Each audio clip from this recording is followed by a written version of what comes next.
So this is a close-up of the screen. I've tried to get it a bit closer so you can see. This is just a little 4x3 screen I've got.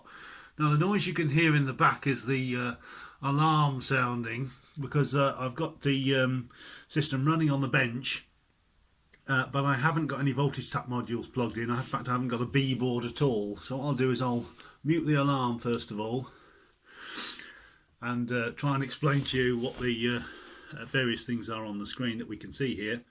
So at the top line we have the time and date. Oh, we have the time, sorry, hours, minutes and seconds. And then one second line down we have IG1, that's the ignition on or off flag, that's a 1 or 0. Then we have the fan low flag. If that's set, then that would be 1.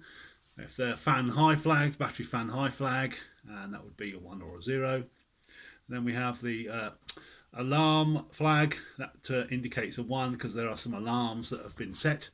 And then we have the alarm mute flag. At the moment you can see that it's muted. If I press that again, it'll unmute it and it obviously sounds, so you can mute the alarm. So the next line down we've got a few options: mute, start, test, error and menus. And okay, next line down we've got the pack voltage, maximum voltage and minimum voltage, and these are all reading 0 because there's no voltage tap module board connected to this one. Next line, high voltage, high tap voltage and low tap voltage indicates which tap is high and which tap is lowest. Then we've got the average voltage and the tap deviation, which is the difference between the highest and lowest tap. And then it says the limit there, and the limit there is 50 millivolts. Okay, so then moving down we've got the individual tap voltages, and also so we've got tap 0 1 to tap 1 0, and then we've got V1 2 3 4 5 down the right hand side, and that's the voltage of the voltage tap module's power supply, just to give it a double check. Then we're keep going down, got PTC, that's the analog to digital converter reading from the PTC heat sensing strips on the cells. Then we've got temperature high, temperature low, and the average temperature, which is obviously the 4 battery temperature sensors which we're familiar with. We've got amps, of course, and that reads up to 999.9 amps. We've got the ADC output. You see it's hovering at 2048, 2047, which is basically 0 amps. And then we've got positive offset and negative offset. So when you first turn the car on, the OEM BCM calibrates the amp sensor, so to avoid any errors. So the BCM Replacer does the same. So when there's no current flowing through the sensor, it calibrates itself. And you can see there we've got an offset of 26. That's a large offset because I've been turning it on and off, and it just keeps adding to that every time you turn it on and off. So watts, there's obviously no watts in or out at the minute, no watt hours in or out. It's counting watt hours and counting the charged ampere hours in and out now. At the moment I've got the state of charge set to 75%, but it's showing 74.9 because that's as close as the integer only maths can get. Capacity milliampere hour, that's the 6,500 milliampere hour capacity of the stock batteries, and then the remaining milliampere hour is the 4875, I think it says there.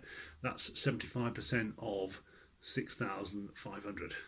Then we've got some flags at the bottom, SOC flags and T2 flags. They're debugging flags for me.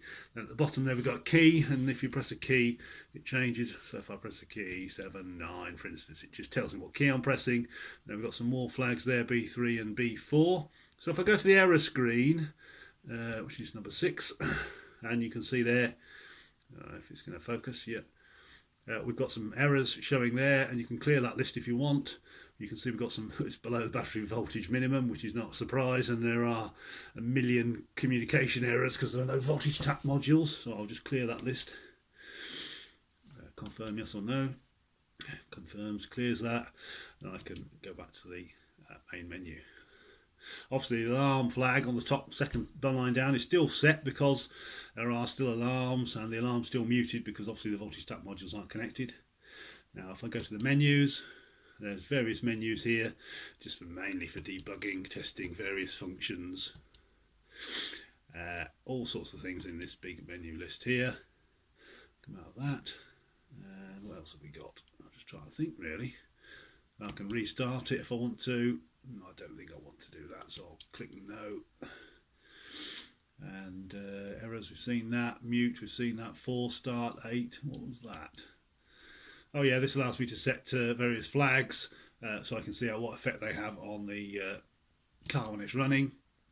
So as you know, the plan is to run the BCM interceptor, the BCM replacer alongside an OEM BCM. The OEM BCM itself won't be connected apart from to the sensing devices, and it will just output its data to a hacked BCM gauge, and then I can just monitor what the OEM BCM is thinking of the pack alongside what the new BCM replacer is thinking. So that's where we are, and I think that's progress. I'm away next week, but hopefully crack on when I get back.